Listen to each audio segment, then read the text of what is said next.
ഝന്തോലിയിലെ വീരേന്ദ്ര സിംഗ് കൃഷിയിൽ പ്രതീക്ഷ നശിച്ച മട്ടായിരുന്നു. തൻ്റെ കൃഷിസ്ഥലത്ത് എല്ലാ ദിവസവും കഷ്ടപ്പെടുന്നതിന് യാതൊരു പ്രയോജനവും വരുമാനവും കിട്ടാത്ത അവസ്ഥ. ഉത്തരവാദിത്വങ്ങൾ കുന്നോളം ഉയർന്നിരിക്കുന്നു. പക്ഷേ നിരാശ ബാധിച്ചായിരുന്നു ആ കർഷകന്റെ ദിവസങ്ങൾ. തൻ്റെ പാടങ്ങൾ വിറ്റുകളഞ്ഞാലോ എന്ന് അയാൾ ആലോചിച്ചിരുന്നു. തങ്ങളുടെ കൃഷിസ്ഥലത്ത് പൊന്നു വിളയുമെന്ന് അവർ സ്വപ്നത്തിൽ പോലും കരുതിയില്ല. പക്ഷേ അത് സംഭവിച്ചു. ആ പാടങ്ങളിൽ വിളഞ്ഞ കറുത്ത അരി ഓസ്ട്രേലിയയിലെ ഭവനങ്ങളിൽ പ്രിയകരമായി മാറിയത് പെട്ടെന്നായിരുന്നു. കറുത്ത അരിയുടെ വിപണി കുതിച്ചുയർന്നു. കയറ്റുമതിക്കാർ അവരുടെ ഗ്രാമങ്ങൾ സന്ദർശിക്കാൻ തുടങ്ങി.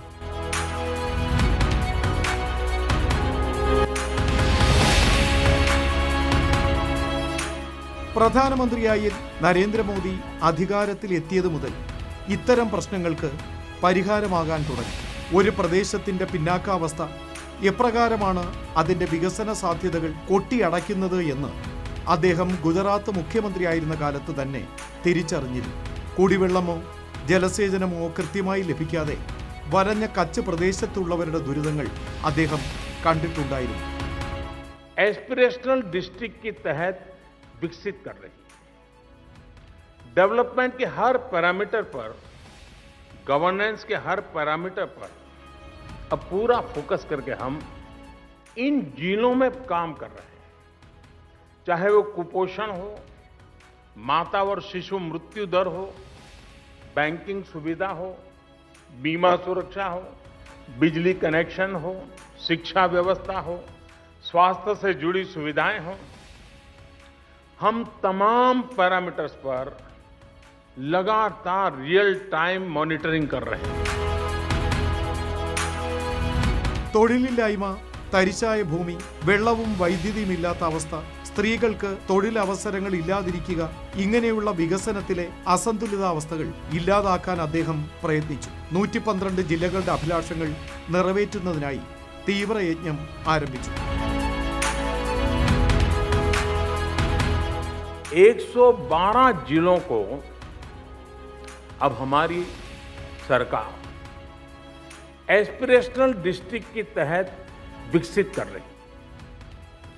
डेवलपमेंट के हर पैरामीटर पर, गवर्नेंस के हर पैरामीटर पर अब पूरा फोकस करके हम इन जिलों में काम कर रहे हैं. പുതിയ ഇന്ത്യക്കും സ്വാശ്രയ ഇന്ത്യക്കും വഴിയൊരുക്കാൻ ഒരു മാർഗരേഖ തയ്യാറാക്കി.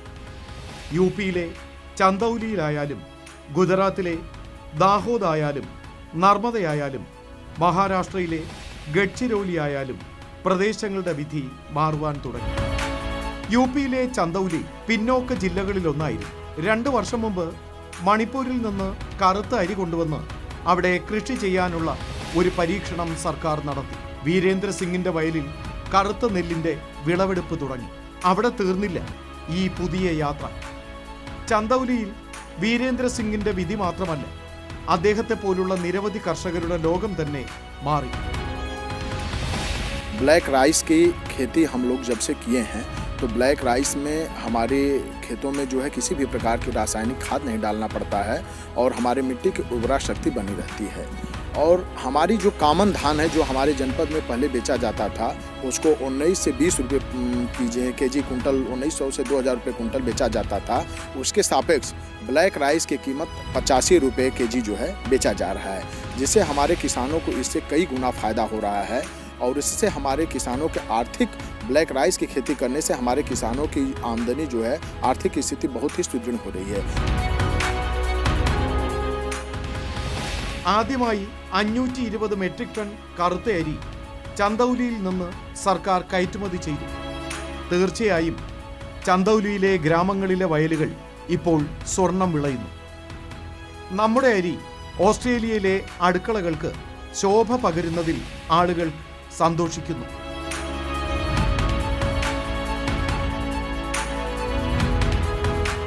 सरकार के प्रयासों और आधुनिक इंफ्रास्ट्रक्चर से किसानों को कितना लाभ हो रहा है, इसका एक बेहतरीन उदाहरण चंदौली का काला चावल, ब्लैक राइस है. ये चावल चंदौली के किसानों के घरों में समृद्धि लेकर के आ रहा है। चंदौली के किसानों की आय को बढ़ाने के लिए 2 साल पहले काले चावल की एक वैरायटी का प्रयोग यहां किया गया था। पिछले साल खरीफ के सीजन में करीब 400 किसानों को ये चावल उगाने के लिए दिया गया। इन किसानों की एक समिति बनाई गई, इसके लिए मार्केट तलाश किया गया।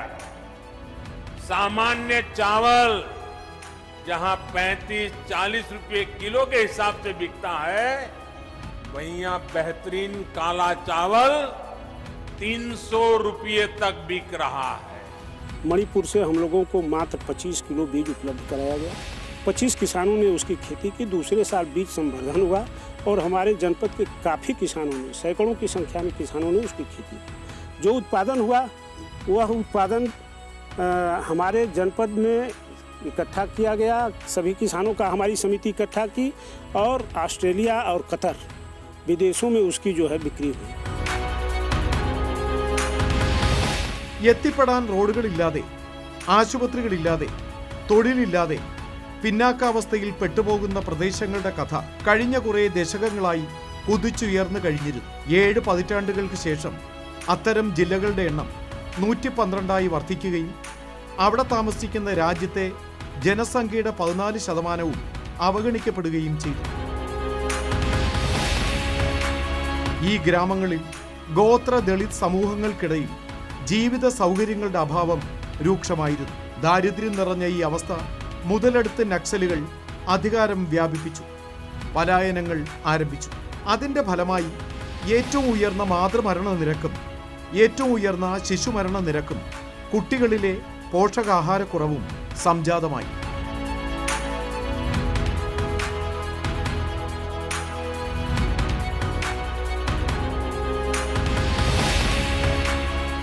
सभी लाभुकों को बुला के हम लोग ग्रामीण स्तर पर जो भी पोषण दिवस रहता है उस दिन पोषण का बंटवारा करते हैं, देते हैं लाभुक को एक एक करके। और टीकाकरण में भी टीका दिलवाते हैं।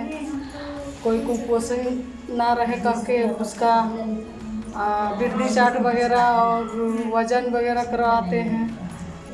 मेरा सहिया दीदी हर महीना मेरे बच्चे को आहार देने के लिए बुलाती है और समय समय पर भी दवा देने के लिए भी बुलाती है।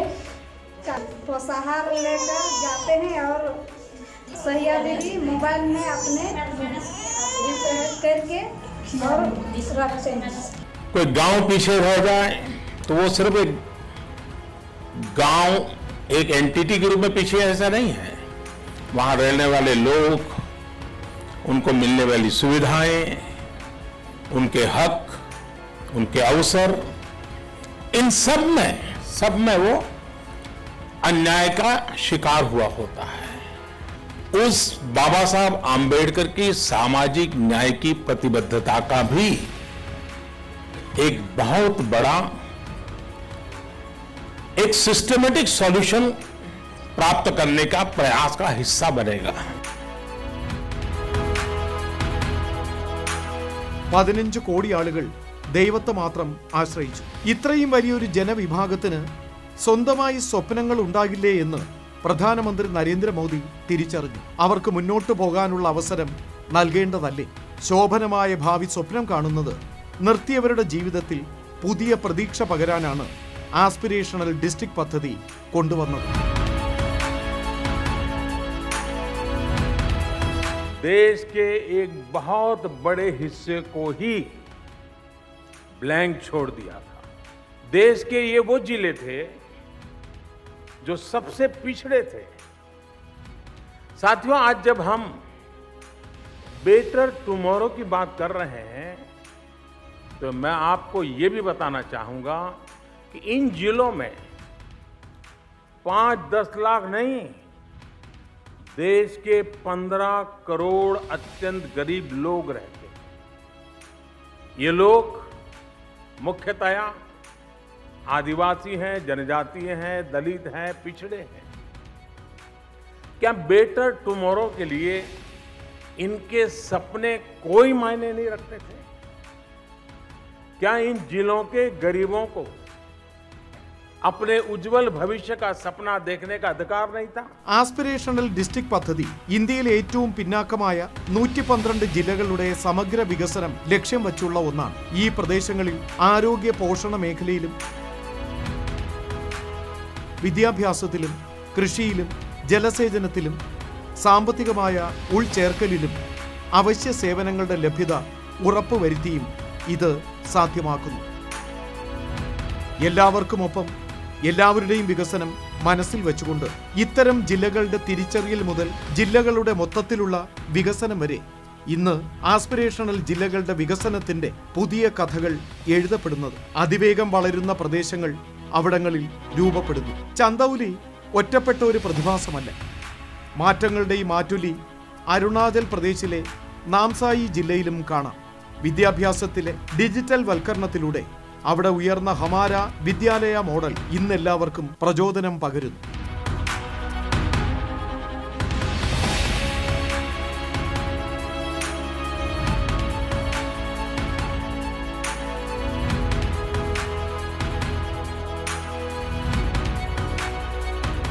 ऑनलाइन क्लास भी एक पार्ट है स्मार्ट क्लास का और डिजिटल एजुकेशन।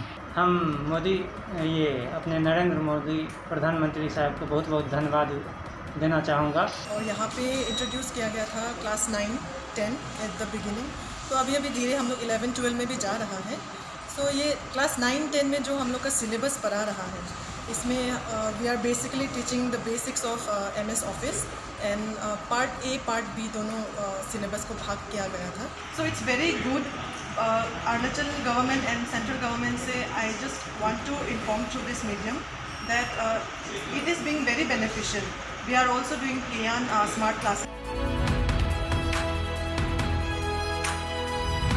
ഗുജറാത്തിലെ നർമ്മദ പിന്നോക്ക ജില്ലകളിലെ പ്രശ്നങ്ങളുടെ പിടിയിലായിരുന്നു. പക്ഷേ വരണ്ടുണങ്ങിയ കച്ചിൽ വരെ വെള്ളമെത്തി. ടൂറിസത്തിലും വന ഉൽപ്പന്നങ്ങളിലും ആദായം വർദ്ധിച്ചു. ഇന്ന് കച്ചിൽ കൃഷി മാത്രമല്ല, കയറ്റുമതിയും നടക്കുന്നു.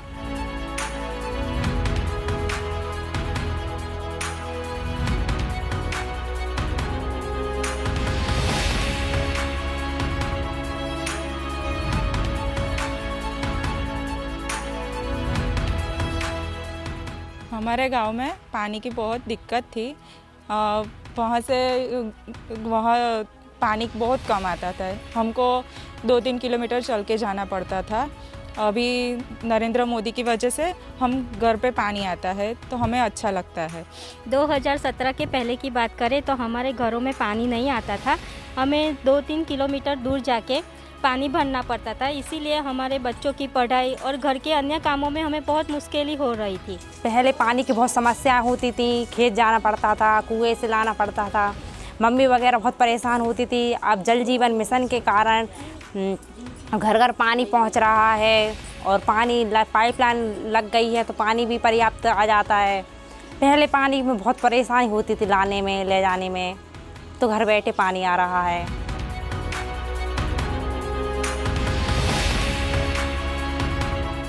ഏവരെയും അത്ഭുതപ്പെടുത്തിയത് അസമിലെ ഗോൽപാറയായിരുന്നു. ഇവിടെ സ്ത്രീകൾ തങ്ങൾ നിർമ്മിച്ച സാധനങ്ങൾ വിൽക്കാൻ തദ്ദേശീയ വസ്തുക്കളുടെ ഓൺലൈൻ കൊമേഴ്സ് തുടങ്ങി. ഒരു പുതിയ മാതൃക ഗോൽപാറ മുന്നോട്ട് വയ്ക്കുന്നു.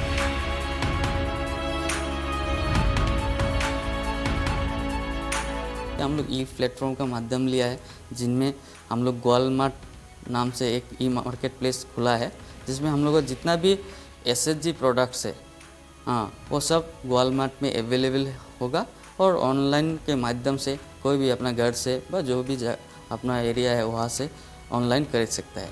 दूसरा एक हम लोग रखा कि जो सामान ऑनलाइन के वगैरह भी हम लोग यहाँ पे एक शॉपकेस के लिए शोरूम खुला हुआ है, जिसका नाम ग्वालमार्ट से हम लोग रखा गया है। वहाँ से हम लोग कोई भी यहाँ पे आते हैं कि ग्वालपारा में विजिट किया, ठीक है, हम लोग ग्वालमार्ट का क्या सामान है देख के खरीद के ले जा सकते हैं, तो उसका भी व्यवस्था रखा है। অহাৰ আগতে আমি কিছুমান বস্তু বনাইছিলোঁ সেই বস্তুবোৰ আৰু ঘৰতে আমি বিক্ৰী কৰিছিলোঁ, যদিও সিমান এটা কিবা হোৱা নাই। এতিয়া আৰু আমাৰ কোনো কি নাই, মানে আমি গলমাৰ্টত বস্তুখিনি দি বহুত উপকৃত হৈছোঁ। ജാർഖണ്ഡിലെ റാഞ്ചിയിൽ പോഷൻ ആപ്പ് ഡിസൈൻ ചെയ്യുക മാത്രമല്ല, ഗ്രാമങ്ങളിലെ ജീവിതങ്ങൾ ഈ ഡിജിറ്റൽ വൽക്കരണം മാറുന്നതും കാണാൻ കഴിയും. പിന്നോക്ക ജില്ലകളിൽ ഉൾപ്പെട്ടിരുന്ന കുടിയേറ്റം കാരണം ഗ്രാമങ്ങൾ ശൂന്യമായി കൊണ്ടിരുന്ന ഗുജറാത്തിലെ ദാഹോദ് പക്ഷേ ഇപ്പോൾ ഒരു മാതൃകയായി ഉയരുന്നു. സ്വാതന്ത്ര്യത്തിന് ശേഷം ആദ്യമായി ഗുജറാത്തിലെ ഷിയാൽവെറ്റ് ദ്വീപിൽ വൈദ്യുതി എത്തി. കടലിനടിയിലൂടെ കേബിൾ വലിക്കാൻ ബുദ്ധിമുട്ടായിരുന്നു, പക്ഷേ അതും സാധ്യമാക്കി.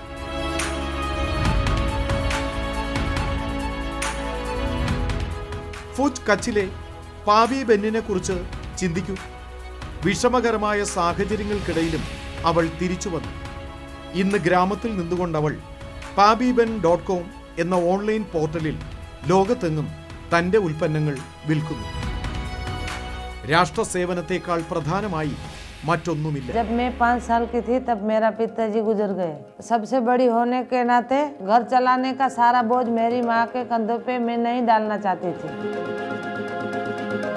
4th क्लास के बाद मेरी पढ़ाई छूट गई, पर मुझे पता था कि मैं अपने लिए कैसी ज़िंदगी चाहती हूँ. एक ऐसी ज़िंदगी जहाँ मैं आज़ाद होंगी और अपने पाँव पे मैं खड़ी रहूँगी. हम अपने खुद के इस्तेमाल के लिए कढ़ाई नहीं कर सकती. तब मैंने सोचा कि मुझे कुछ करना होगा, तो मैंने एक नई कला को जन्म दिया, मशीन से कढ़ाई करने की.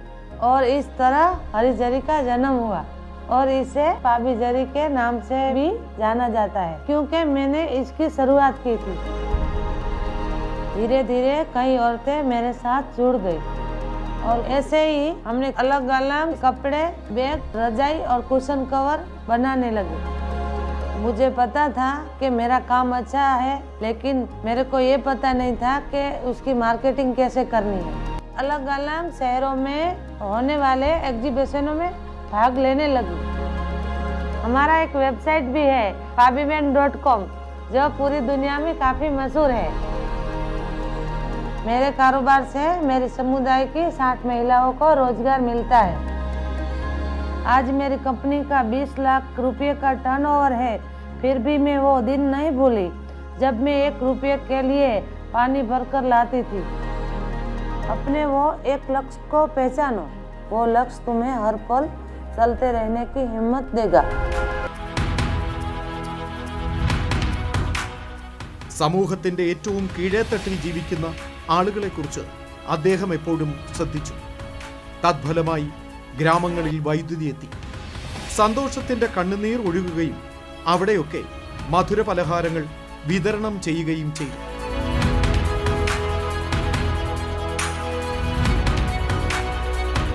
ഛത്തീസ്ഗഡിൽ ബൽറാമിന്റെ ജോഗവത് ഗ്രാമത്തിന് സ്വാതന്ത്ര്യത്തിന് ശേഷം ആദ്യമായാണ് വൈദ്യുതി ലഭിക്കുന്നത്. ഈ ചരിത്ര ദിനത്തിൽ പ്രധാനമന്ത്രി നരേന്ദ്രമോദി പോലും വികാരഭരിതനായി കാണപ്പെട്ടു. कोई भी गांव या बस्ती, चाहे उसकी जनसंख्या कितनी भी कम हो, बिजली सुविधा से वो वंचित न रहे, इस लक्ष्य को लेकर के काम कर रहे हैं.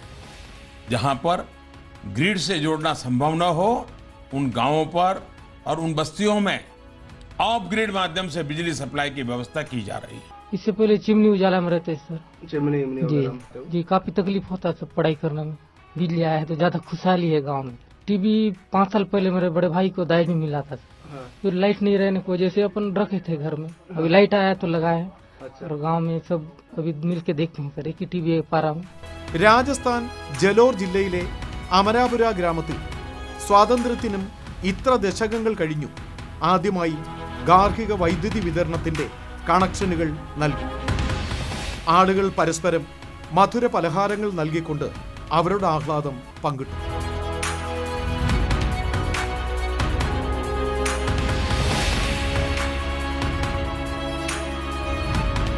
बिजली नहीं होने की वजह से हमारी नुकसान बड़े बहुत से नुकसान थे. जैसे हम टीवी नहीं देख सकते थे, फैन नहीं चला सकते थे, वॉशिंग मशीन नहीं चला सकते थे, ना हम कभी अपना मोबाइल चार्ज कर सकते थे. और जिसकी वजह से बच्चों को बड़ी प्रॉब्लम, पढ़ाई में बड़ी प्रॉब्लम आ रही थी। ഗ്രാമങ്ങളും പിന്നാക്ക ജില്ലകളും രാജ്യത്തിന്റെ മുഖ്യധാരയിലേക്ക് ബന്ധിപ്പിക്കുക വഴി പുനർജീവനം സാധ്യമാക്കിയത് മുഴുവൻ ലോകത്തിനും ഇന്ന് മാതൃകയായി നിൽക്കുന്നു. ദേശീയ തലത്തിൽ മാത്രമല്ല, അന്താരാഷ്ട്ര തലത്തിൽ പോലും ധാരാളം പ്രശംസ ലഭിക്കാനുള്ള കാരണം ഇതാണ്. 2021 ജൂണിൽ ഇന്ത്യയിൽ നടത്തുന്ന ഈ പ്രോഗ്രാമിനെ കുറിച്ചുള്ള ഒരു റിപ്പോർട്ട് UNDP പ്രസിദ്ധീകരിച്ചു. അതിനെ പ്രശംസിക്കുക മാത്രമല്ല UNDP ചെയ്തത്, ഈ മാതൃക ലോകത്ത് നടപ്പാക്കേണ്ടതിന്റെ ആവശ്യകത വിവരിക്കുകയും ചെയ്തു. അനക്കമറ്റുപോയ ജീവിതങ്ങൾ വീണ്ടും സ്വപ്നം കാണാൻ തുടങ്ങുമ്പോൾ അവഗണിക്കപ്പെട്ടതും പിന്നാക്കവുമായ ജില്ലകൾ വികസനത്തിന്റെ പുതിയ മാതൃകകൾ സൃഷ്ടിക്കുമ്പോൾ മുഴുവൻ ലോകത്തിന്റെയും ശ്രദ്ധ അവരിലേക്ക് വരുന്നു. ഭഗീരഥ രാജാവ് ഗംഗയെ ഭൂമിയിലേക്ക് എത്തിച്ചു. എന്നാൽ വികസനത്തിന്റെ ഈ ഗംഗ യാഥാർത്ഥ്യമാക്കിയത് പ്രധാനമന്ത്രി നരേന്ദ്രമോദി.